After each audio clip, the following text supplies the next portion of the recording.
Hello, listeners. Welcome back to my channel, Listen and Learn. Today, I want to share something very personal with you, my English learning struggle story. Many people see English as just another subject in school, but for me, it has always been more than that. It has been a dream, a challenge, and at times a battle. When I first started learning English, I thought it would be easy, but soon I realized that speaking in English was much harder than I expected. I was nervous, I was shy, and I made a lot of mistakes. Sometimes people even laughed at me when I tried to speak English. That made me feel embarrassed, but at the same time, it also made me determined to improve. In the beginning, English felt like a mountain standing in front of me. Reading was difficult, writing was confusing, and speaking was almost impossible. I remember the first time I tried to say a simple sentence in front of my classmates. I froze. The words were in my head, but they refused to come out of my mouth. My hands were shaking, and my voice was stuck. That day, I realized that learning English was not only about grammar and vocabulary, it was also about confidence. And that was my biggest struggle. I wanted to be someone who could communicate with people from all over the world, watch movies without subtitles, and understand songs without searching for translations. But at that time, those dreams seemed far away. Still, deep inside, I knew I could do it if I worked hard and never gave up. That's when my real English learning journey began. When I moved deeper into my English learning journey, I realized that the real struggle was not only inside me, but also in my environment. The biggest problem was that I did not have anyone to practice English with. At school, most of my friends preferred to speak in our native language, and whenever I tried to speak English, they would either laugh or ignore me. That hurt me, but it also made me stronger. I understood that learning English in an environment where nobody speaks it is one of the hardest things in the world. Another struggle was resources. At that time, I did not have access to good books, online courses, or even a proper internet connection. I had to rely on old grammar books, some random notes, and sometimes newspapers. I remember copying words from the dictionary and writing them down in my notebook, even though I did not know how to use them properly. Many nights I stayed awake, reading English articles, translating them word by word, and still not understanding the full meaning. That was frustrating, but it taught me patience. One of the most painful parts of my journey was making mistakes.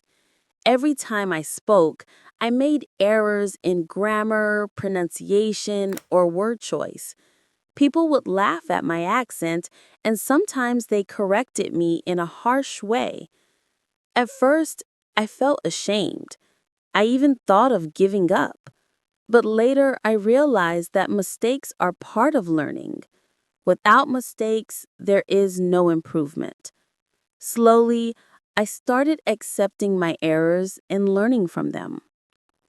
Confidence was another big challenge. Even when I knew the correct words, my tongue would freeze in front of others.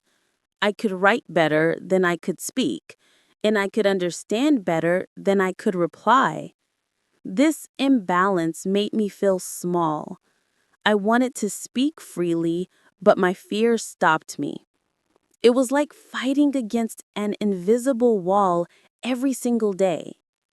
Despite all these struggles, no practice partners, lack of resources, making mistakes, and losing confidence, I kept moving forward. I knew that every difficulty was a test, and if I passed these tests, I would become stronger. My journey was not easy, but deep inside, I always believed that one day my struggles would become my strength. One of the hardest parts of my English learning journey was building confidence to speak.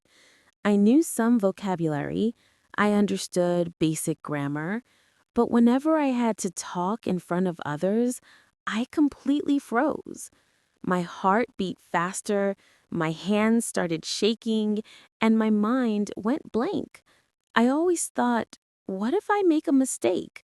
What if people laugh at me? This fear stopped me many times from speaking, even when I had the chance to practice. I remember one time in class, the teacher asked me a simple question in English. I knew the answer, but I could not say it properly. Everyone was waiting, and I felt so embarrassed. After that, I started avoiding situations where I had to speak English. This was one of my biggest struggles because confidence is the key to learning any language. But slowly, I realized something important. Mistakes are a part of learning. Nobody speaks perfectly at the beginning. Even native speakers make mistakes sometimes. So, why was I so afraid? I decided to change my mindset. Instead of being afraid of mistakes, I started to treat mistakes as lessons. If I said something wrong and someone corrected me, I thanked them. This way, I was learning and growing. I also started practicing English in front of the mirror, talking to myself about my daily routine, or even pretending I was giving a speech. It felt funny at first, but it really helped me. Slowly, my fear started to go away. I also practiced recording my voice and listening to it. At first, I did not like how I sounded, but later, I could notice improvements. Another big challenge was speaking with real people. Reading and writing in English is easier because you have time to think, but speaking is fast. People will not wait forever for you to find the right word. At first, I hesitated a lot and sometimes switched back to my mother tongue, but then I forced myself to continue in English, even if I was slow or used simple words. The more I practiced, the more natural it felt. I understood that confidence doesn't come in one day. It grows step by step, just like a plant. The more you water it, the stronger it becomes. Looking back, I think my struggle with confidence was actually a blessing. It taught me patience and discipline. I realized that language learning is not just about memorizing words. It is also about believing in yourself. If you believe you can speak, you will speak. Confidence is not something you wait for. It is something you build with practice. Today, I still make mistakes in English, but I no longer feel ashamed. I speak with courage, and I know I am improving every single day. This part of my journey made me stronger, and it is one of the most important lessons I have learned in my struggle with English. After facing so many struggles with grammar, vocabulary, listening, and confidence, I finally started to see some real improvements in my English. But this improvement didn't come overnight. It was the result of small steps that I took every single day.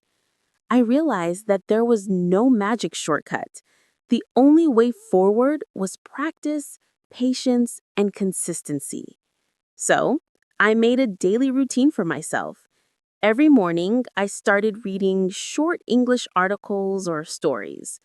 At first, I could not understand everything, but I focused on the main idea. Slowly, my reading improved, and I learned many new words. Whenever I found a difficult word, I wrote it down in a notebook with its meaning and tried to use it in a sentence later. This small habit became very powerful for me because I started to remember words naturally. Another step I took was listening to English every single day. I listened to podcasts, YouTube videos, and sometimes English news. At the beginning, I only understood 30% of what they said, but I kept going.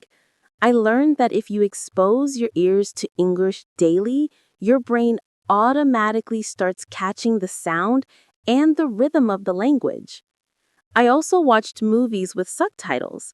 First, I read the subtitles, then I tried without subtitles. This helped me improve not only my listening, but also my speaking, because I could copy the way native speakers talked. I also joined online groups where people practice English. It was scary in the beginning because I was shy, but those groups